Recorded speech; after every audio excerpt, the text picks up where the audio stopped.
Ricardo acreditava firmemente que seu amor por Isabel era inabalável e que seu matrimônio fora construído sobre a sinceridade. Contudo, nas últimas horas de sua vida, Isabel revelou o segredo que carregara durante todos aqueles anos. Era 1955, uma época em que os Estados Unidos ainda se encontravam dilacerados por profundas divisões raciais. Naquele tempo, as leis de segregação determinavam todos os aspectos da vida. Os homens negros tinham restrições sobre onde podiam andar, comer ou sentar. Relações interraciais não eram apenas mal vistas, mas também representavam enormes riscos. Um homem negro visto ao lado de uma mulher branca corria o perigo de ser espancado, preso ou sofrer consequências ainda piores. Enquanto os estados do Sul aplicavam essas leis cruéis com rigor brutal, até mesmo o Norte, embora menos violento, não oferecia verdadeiro refúgio.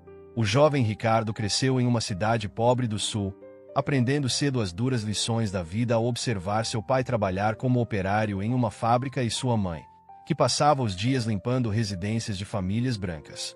Desde muito cedo, ele ajudava seus tios na oficina, consertando motores e descobrindo os segredos das máquinas.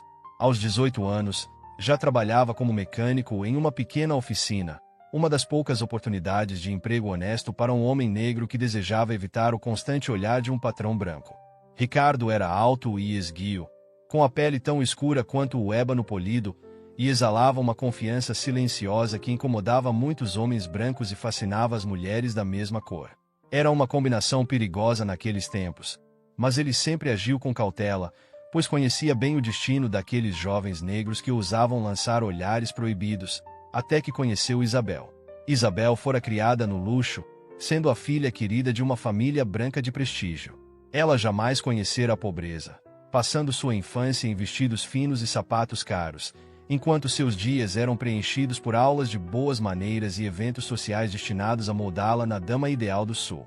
Seu pai, Reginaldo Monteiro, era um homem de grande influência, cujo patrimônio só era equiparado à sua fé inabalável na pureza racial e na superioridade dos brancos.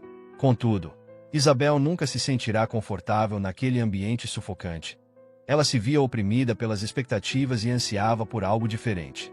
Apesar de se esperar que fosse tímida e recatada, Isabel era, na verdade, curiosa e inquieta, uma alma que desejava muito mais do que o caminho já traçado para ela. No verão em que completou 18 anos, vestiu um traje que era considerado ousado demais. Com o coração cheio de rebeldia, adentrou um porão mal iluminado onde o som do jazz preenchia o ar, uma música que se espalhava como um sussurro de revolta, contornando as rígidas barreiras da segregação. Naquele encontro clandestino, um dos raros refúgios onde jovens de todas as cores se reuniam para partilhar bebidas, risos e olhares proibidos à luz do dia, Ricardo avistou Isabel pela primeira vez. Diferente das mulheres brancas sobre as quais fora advertido, ela não demonstrava medo ao encontrar seu olhar. Com seus cabelos loiros caindo em cascata e os olhos azuis repletos de uma vivacidade contagiante, ela se aproximou com segurança. Quando lhe perguntou seu nome, ele hesitou por um instante, mas o sorriso convidativo dela o encorajou a falar, de maneira baixa e cautelosa, como se testasse a corrente proibida que os unia. Conversaram durante horas, com suas palavras fluindo naturalmente na quietude da noite. Isabel se mostrou fascinada pelo mundo que Ricardo representava, pela forma como ele falava, pelo jeito de pensar, e, mesmo sentindo em si uma certa cautela, ela se deixava levar por seu espírito livre. Aquela conexão era embriagante, talvez até imprudente, mas, de alguma forma, inevitável. Quando a noite chegou ao fim, ela deixou claro que desejava vê-lo novamente. Mesmo sabendo que deveria se afastar por sua própria segurança, Ricardo não conseguiu resistir. A primeira vez que Reginaldo Monteiro viu o casal juntos foi por acaso. Em uma noite, enquanto Ricardo trabalhava tarde na oficina, ele avistou Isabel à entrada da garagem, sua figura pálida e iluminada pelo brilho de um poste de rua. O coração dele acelerou ao perceber que ela não deveria estar ali. Antes que pudesse conduzi-la para dentro, um carro preto parou na calçada, e Reginaldo surgiu, seu rosto contorcido de raiva e o corpo tenso com uma fúria típica dos homens brancos. Isabel tentou falar, mas seu pai silenciou-a com um olhar tão frio que parecia congelar o ar quente do verão. Sem dizer uma palavra, ele agarrou seu braço e a arrastou embora. Ricardo permaneceu imóvel, sabendo que seria melhor não se intrometer. Na manhã seguinte, encontrou um bilhete sob a porta da oficina. Fique longe da minha filha. Não se tratava de um aviso, mas de uma ameaça direta. Pela primeira vez, Ricardo compreendeu que seu temor não era dos homens brancos como Reginaldo, mas do que ele próprio estaria disposto a arriscar por Isabel. Nas semanas que se seguiram, a vida de Isabel se transformou em um verdadeiro pesadelo. Ela foi confinada em casa, seus movimentos vigiados, cada ligação telefônica monitorada. Reginaldo negava-lhe qualquer reconhecimento, como se admitir sua existência pudesse manchar sua reputação, enquanto sua mãe permanecia em silêncio, os olhos impenetráveis, e Isabel lutava contra o controle implacável do pai. Ela gritava, discutia, implorava, mas a vontade de Reginaldo era lei, uma sentença que nenhum tribunal jamais aprovaria. Mesmo assim, ela encontrou uma maneira. Uma carta entregue discretamente a um mensageiro, um sussurro de uma criada que já conhecera um amor além das cores, e um encontro secreto, nas horas mortas da noite, quando o mundo dormia. Finalmente, Isabel reencontrou Ricardo, e desta vez ela declarou o que já era inevitável. Seu pai jamais permitiria que ficassem juntos, mas ela o escolhera de qualquer forma. Era uma decisão arriscada, quase perigosa. Uma mulher branca fugindo com um homem negro era não só escandalosa, mas podia ser considerada até criminosa. Não haveria misericórdia, nem compreensão, muito menos perdão. Contudo, o amor não se importava com leis. Assim, naquela noite escura, com apenas as roupas no corpo e um fogo de esperança no coração, eles fugiram, escapando não só das correntes do poder de Reginaldo, mas de um mundo que jamais os aceitaria. Corriam rumo a um destino incerto, sem promessas ou garantias de segurança, movidos apenas pela esperança de que, juntos, poderiam construir uma nova vida. Mal sabiam eles que o verdadeiro perigo estava apenas começando. Naquela noite fatídica, enquanto o ar frio os envolvia, Isabel apertava com mãos trêmulas uma pequena mala contendo pouco mais do que um vestido, algumas moedas e uma foto antiga de sua mãe, um relicário cujo significado ela mesma mal compreendia. Era impressionante como tão pouco de sua antiga vida poderia acompanhá-la. Tudo, seu nome, seu lar, seu status, ficava para trás. Ricardo aguardava na periferia da cidade, à sombra de uma estação de trem abandonada. Ele não carregava mala, nem recordações, sua vida sempre fora leve o bastante para se despir de posses. Quando Isabel o avistou, desejou correr para seus braços e deixar para trás todo o medo, mas manteve a compostura. Não havia espaço para ternura ou hesitação, só tinham uma chance. Sua fuga dependia de um trem de carga que rumava a uma cidade industrial em Illinois, um lugar onde casais interraciais, embora raros, não eram ilegais. Antes de embarcarem, Isabel lançou um último olhar para trás, quase esperando ver os homens de Reginaldo invadindo as ruas para arrastá-la de volta à vida que acabará de abandonar. Mas as ruas estavam desertas, embora o pavor permanecesse. Ricardo segurou sua mão com firmeza e perguntou, num tom calmo, porém resoluto: "Você tem certeza?" Isabel engoliu em seco, assentiu, e juntos se esconderam entre caixas e sacos de grãos dentro do trem, de modo que ninguém soubesse para onde estavam indo. Pela primeira vez, Isabel sentiu o sabor da liberdade. A viagem foi longa, árdua e imersa na escuridão. Espremidos entre contêineres, cada batida das rodas do trem lembrava-os de que não havia retorno. Ricardo falou pouquíssimas palavras durante o trajeto, sempre atento a cada som, a cada parada, temendo que, a qualquer momento, homens armados surgissem para despedaçá-los. Contudo, na segunda noite, ao chegarem em Illinois, nenhum perigo se materializou. A cidade industrial que os recebeu era um contraste gritante com as ruas elegantes que Isabel conhecera em sua juventude. O ar estava carregado de fumaça, os prédios enegrecidos pelo fuligem, e as pessoas aparentavam o cansaço de jornadas intermináveis de trabalho. Ali, eles eram apenas mais um casal.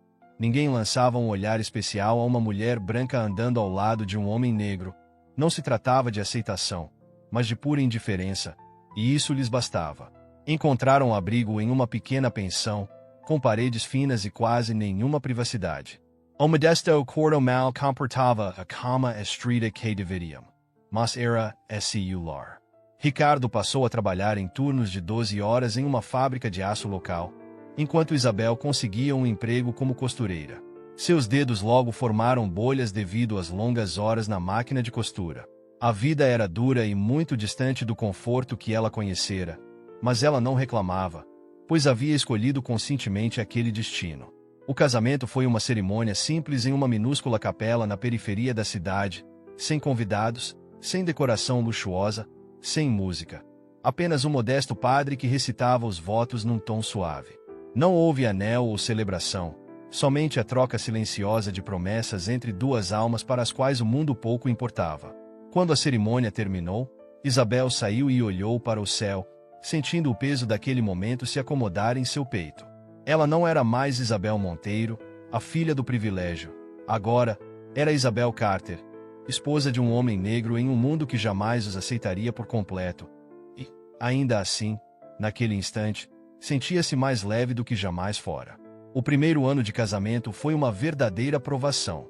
Embora a cidade industrial oferecesse mais segurança do que o opressivo sul, pouco conforto proporcionava.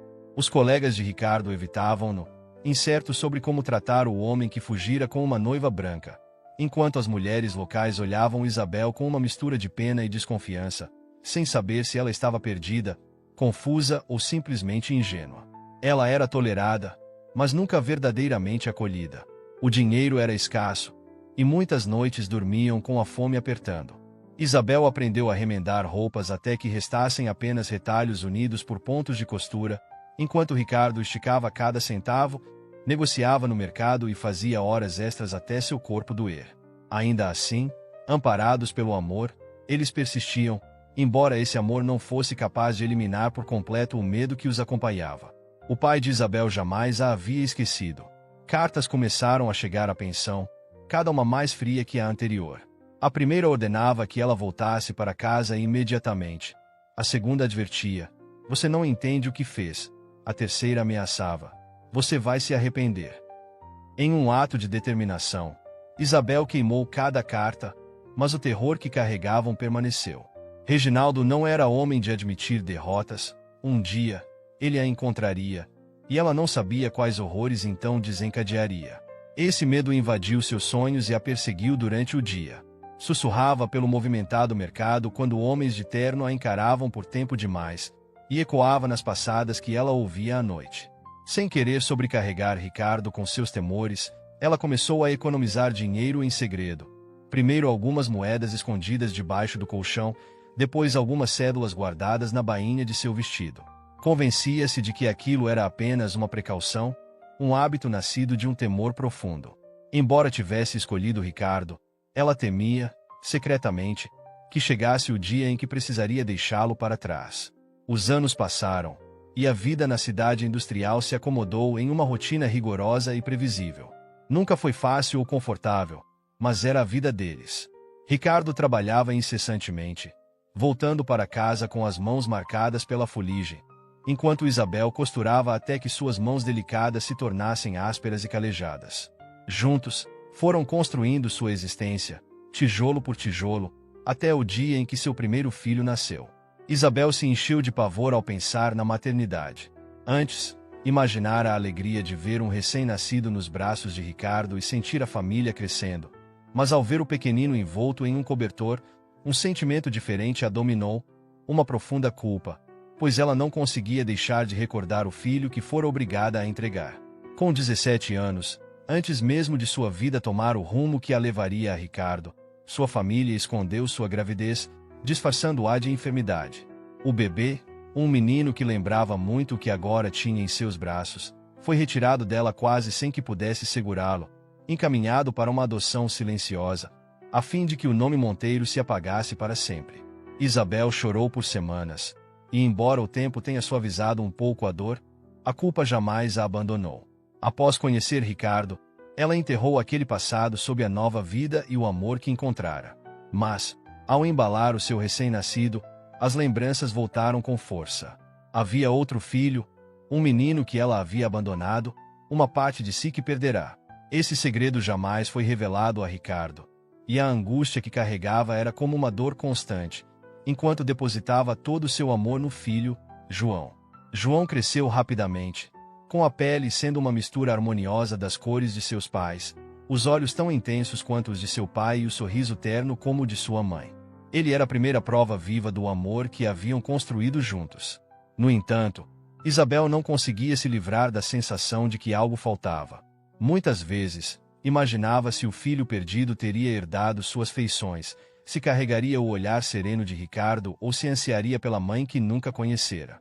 Sobre isso, ela jamais falava, empurrando para o fundo de seu ser e dedicando-se por inteiro a João, a Ricardo e à vida modesta que haviam escolhido.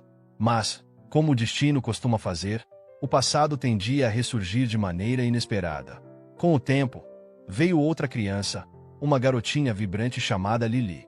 Desde o início, Lili era ousada e destemida, e seu riso enchendo todos os cantos do pequeno lar. Diferente da doçura de sua mãe ou da serena determinação de seu pai, Lili era uma força da natureza, um turbilhão num corpo minúsculo. Isabel amava sua filha, mas a cada ano que passava, o peso do segredo sobre o filho perdido aumentava. Imaginava que, talvez, o menino crescesse em um jovem, vivendo em alguma cidade desconhecida, em um lar simples como o deles, e ansiando pela mãe que nunca conhecera. Rezava para que ele tivesse uma boa vida, para que jamais se sentisse abandonado, e desejava com fervor que Ricardo nunca descobrisse a verdade. Mas segredos têm o poder de corroer até os laços mais fortes.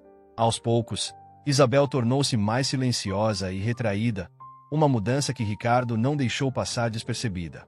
Inicialmente, ele atribuiu aquilo ao cansaço das longas jornadas e à exaustão própria da paternidade, mas logo percebeu que ela se perdia em pensamentos, hesitava ao falar de seu passado e estremecia mesmo com a menor menção à adoção. Embora Ricardo fosse um homem de dignidade silenciosa, começou a duvidar se realmente conhecia sua esposa.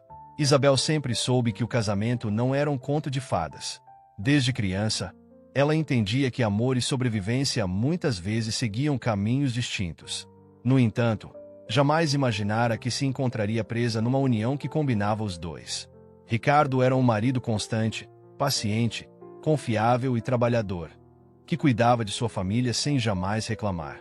Ele a amava de todo o coração, mas o segredo que ela guardava pesava sobre ela com mais intensidade do que qualquer amor jamais poderia aliviar.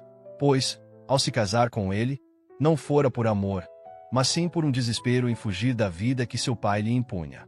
Reginaldo sempre organizara casamentos como se escolhesse cavalos de raça para uma corrida, avaliando os pretendentes pela linhagem, pela riqueza e pela certa arrogância. Isabel seguia as convenções com um sorriso e um aceno, sendo apresentada de um pretendente a outro, até que finalmente encontrou Ricardo, um homem que questionava tudo o que lhe fora ensinado. Inicialmente, ela fugira para ele não por paixão, mas por medo do que seu futuro reservava se permanecesse. Essa percepção a repeliu a princípio, mas com o tempo seu coração passou a amá-lo de verdade.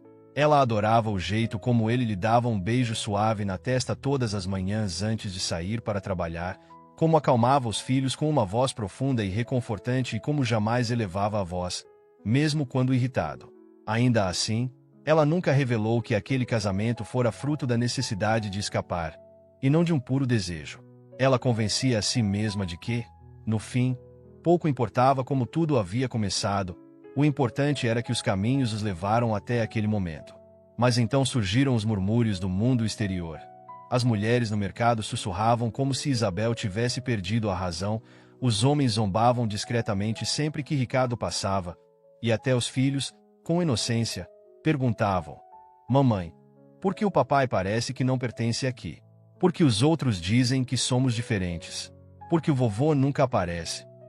Isabel ficava sem resposta, pois a verdade era dolorosa e complexa. Ela havia passado tantos anos tentando esquecer seu passado que nunca parou para pensar no que isso significava para seus filhos, que viviam entre dois mundos. Pior ainda, jamais contou a Ricardo.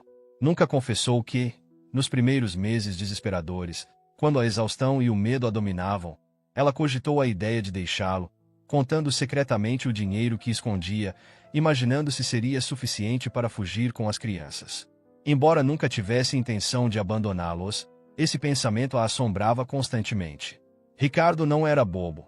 Notava como ela evitava certas perguntas, como hesitava ao mencionar seu passado, e começou a suspeitar que havia partes dela que jamais conheceria.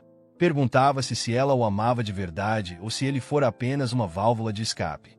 Isabel acreditava, por muito tempo, que o passado ficará para trás, que a vida que havia construído com Ricardo era completamente distinta do mundo que deixará para trás, que a mulher que fora, a filha privilegiada de Reginaldo Monteiro, já não existia. Mas, na verdade, essa parte dela ainda vivia, oculta nas profundezas de sua mente, esperando o momento inevitável em que todos os segredos vierem à tona. E agora, à medida que sua saúde declinava e o implacável passar do tempo se fazia sentir, ela sabia que aquele dia havia chegado. Sua doença começou de forma discreta, uma tosse aqui, vertigem ali, nada que a alarmasse inicialmente. Porém, logo um doloroso aperto no peito tomou conta, roubando-lhe o fôlego e tornando até os movimentos mais simples insuportáveis. Ricardo foi o primeiro a perceber seu sofrimento. Observou-a lutando para levantar uma panela pesada do fogão e notou como ela estremecia quando achava que ninguém a via. No início, ele não disse nada, mas numa certa noite, quando ela desabou enquanto dobrava as roupas, ele não pôde mais ignorar os sinais. Na manhã seguinte, um médico, um homem branco de meia-idade com um semblante impenetrável, chegou. Colocou os dedos no pulso de Isabel, escutando o batimento fraco de seu coração, fez perguntas em tom medido, acenou diante de suas respostas. E franziu o senho diante de seu silêncio. Sua voz calma, que lembrava os suaves tons tristes de velhas histórias, trouxe a notícia devastadora. O coração dela estava falhando e nada mais podia ser feito. Ricardo permaneceu imóvel, com as mãos cerradas de dor, enquanto Isabel fechava os olhos.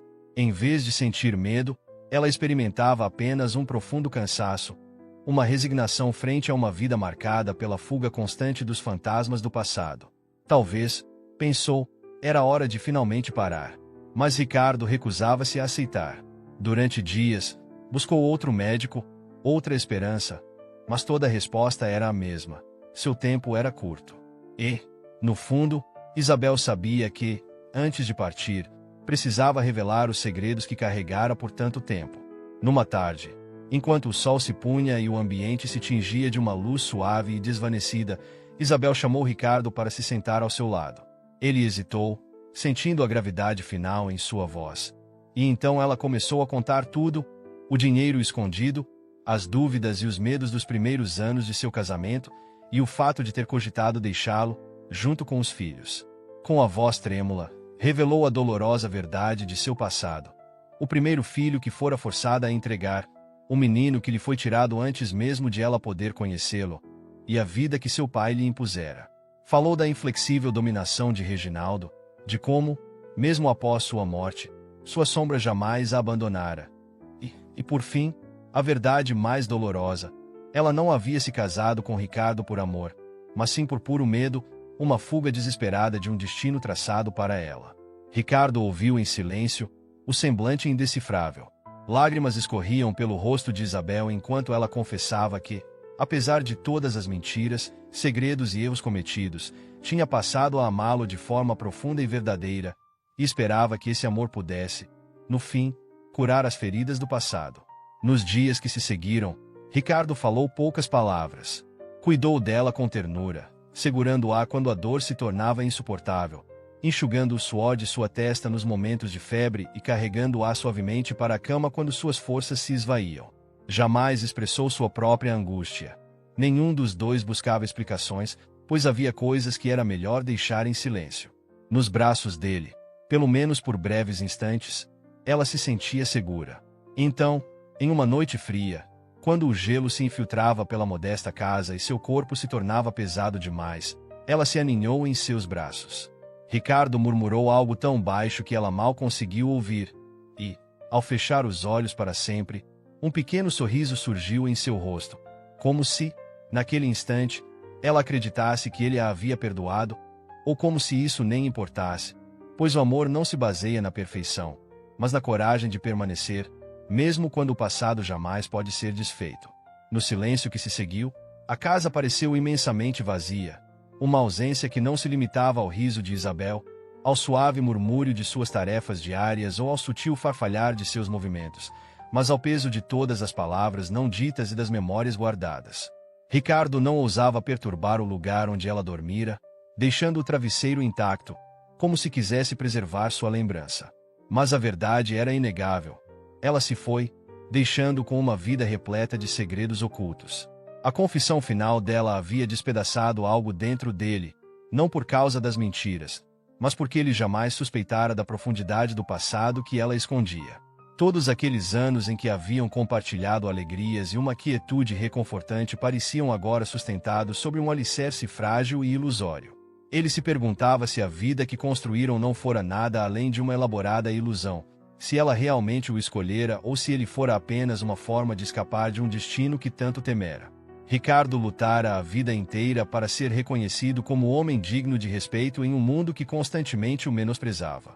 Agora, com a ausência de Isabel, ele duvidava de sua própria pertença. Numa gaveta, escondida entre cartas desbotadas de Reginaldo, jazia um último bilhete, aquele que a havia despedaçado em seus momentos finais. Com mãos trêmulas, Ricardo desdobrou o papel envelhecido. A mensagem era breve e implacável. Seu filho está te procurando. Ele congelou, relendo aquelas palavras até que o fôlego lhe faltasse. Esse filho não era João, tampouco Lili, era a criança que ela fora obrigada a abandonar, uma parte dela que permaneceu oculta do mundo e dele. Com firmeza, ele apertou o bilhete, enquanto a realidade se firmava em seu coração. Havia outro filho, um fragmento dela do qual ele jamais soubera. Agora, na ausência dela, restavam apenas perguntas sem resposta.